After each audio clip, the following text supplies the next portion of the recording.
When it comes to Super Nintendo role-playing games, what do you think of? I'm sure Final Fantasy comes to mind, along with possibly the Dragon Warrior games, Breath of Fire, and possibly even Legend of Zelda. But what about a game that has a cult following named Earthbound? It's a pretty fun game with huge investment in humor and a very odd story.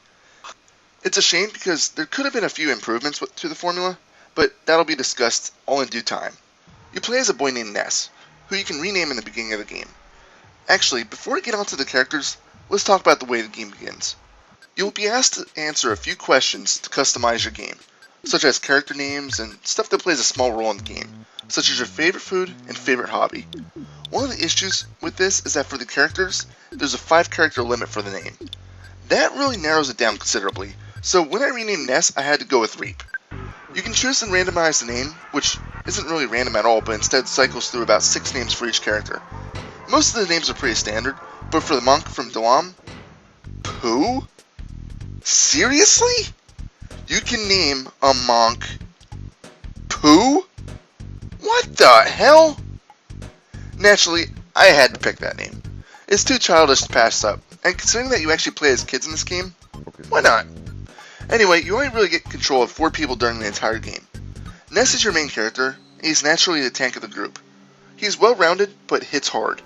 In the beginning of the game, he's the only one that has access to a healing spell, so you probably won't do too much offensive spellcasting with him. Later on in the game, he becomes an absolute powerhouse, which kinda makes the game feel a bit too easy for a while. Well, until you get to the final boss, that is. His preferred weapon is a baseball bat. It's pretty fitting given he's a child and wears a baseball cap. Your next party member is named Paula by default, but I chose Sky because I like the name. She's the magic user of the group and can dish out some punishing attacks. You originally have to save her from captivity, and she's incredibly weak when starting out. On your way back to town, you'll probably have her die, but don't feel so bad, it's a rough path. She has the special ability to pray, which causes a random scenario to occur in battle. Sometimes it's good, but others it's bad. Some abilities gained by praying are HP recovery, side point recovery, revivifications for the entire battle, getting confused, and falling asleep. If you like to gamble, this pray ability can be a huge lifesaver, but just be prepared that sometimes it may make things a little bit more difficult. Her weapon of choice is a frying pan. That's right, a freaking frying pan. Your next friend is Jeff, who I renamed to Igor due to his brains. He's a smart one, yet he has no magic ability whatsoever. He starts off pretty weak and with the physical attack power of between Paula and Ness. His only real ability in battle is that he can spy on the enemy and detect their offensive and defensive power, but since this doesn't give you HP counts, it's pretty useless in my opinion. One other skill he gets though is to repair broken things. If you find a broken item in your travels and put it in Jeff's stash, sometimes when sleeping he'll fix it.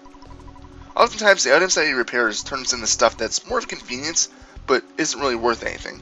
But other times you can find that he'll turn stuff into decent weapons. Many of the repaired items can only be used or equipped by Jeff though, so oftentimes you may end up just finding yourself selling them or stashing them. Your final member is Pooh, which is strangely his default name. He cannot equip weapons and is for the most part armorless, meaning that he won't be able to take too many hits. His attack and defense really aren't that great, but his one main ability in battle is to turn into the enemy. Sadly, every time I attempted this, it failed, so I just gave up trying to do it.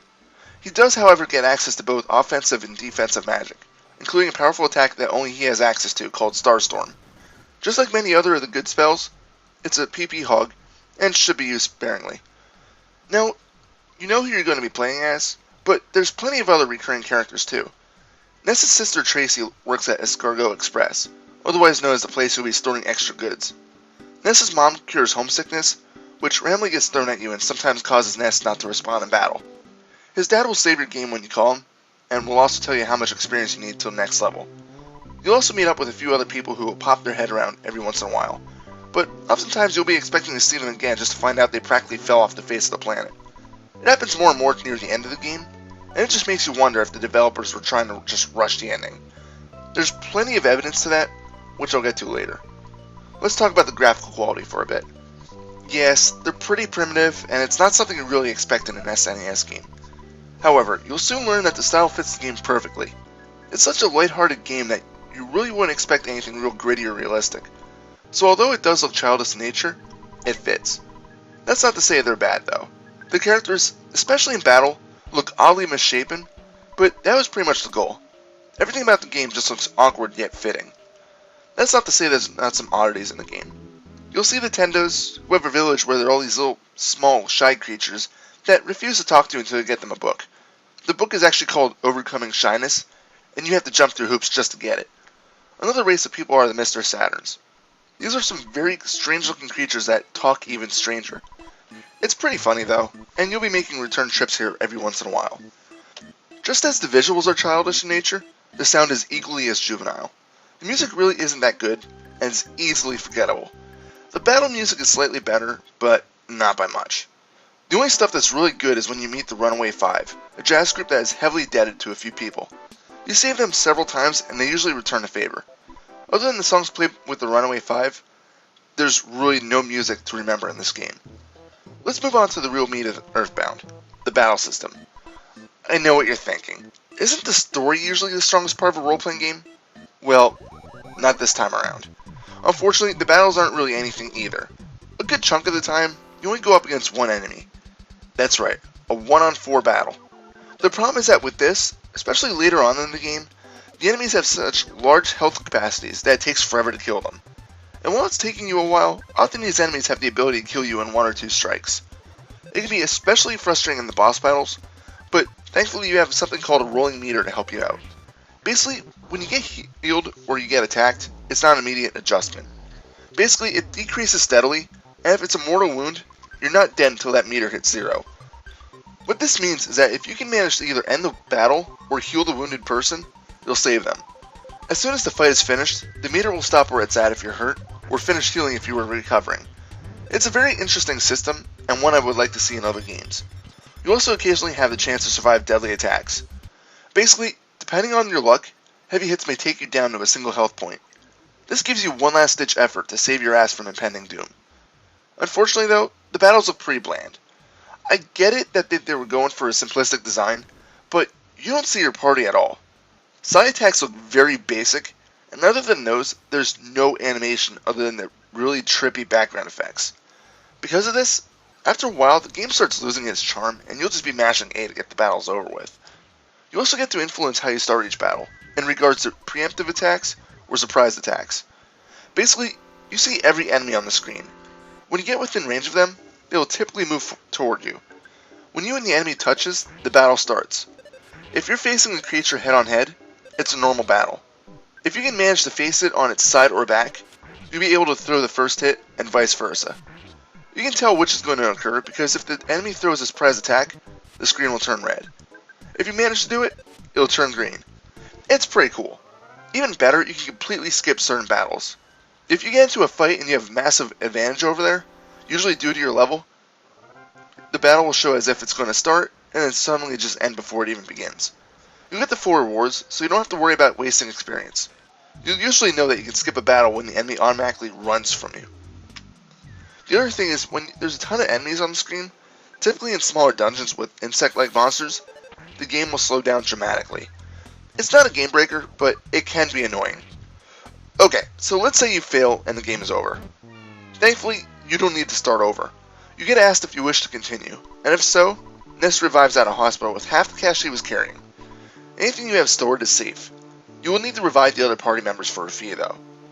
Although it doesn't come out and say it, you do get money for defeating enemies, but the system in the game for your cash is a bit different than most other RPGs.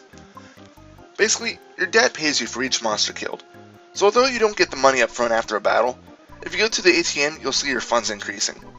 If you need to know how much money you have and only have a phone near you, you can call your dad and he'll tell you how much cash you have, along with experience amounts needed to level. He'll also offer you to save your game. Let's talk about the story for a bit. The whole premise is that Ness goes on to see an asteroid that fell a small distance from his house. When he arrives to it, he finds some bee that tells him he needs to go save the world from Gigas, some evil creature from the past. Already, it's almost sounding like Chrono Trigger.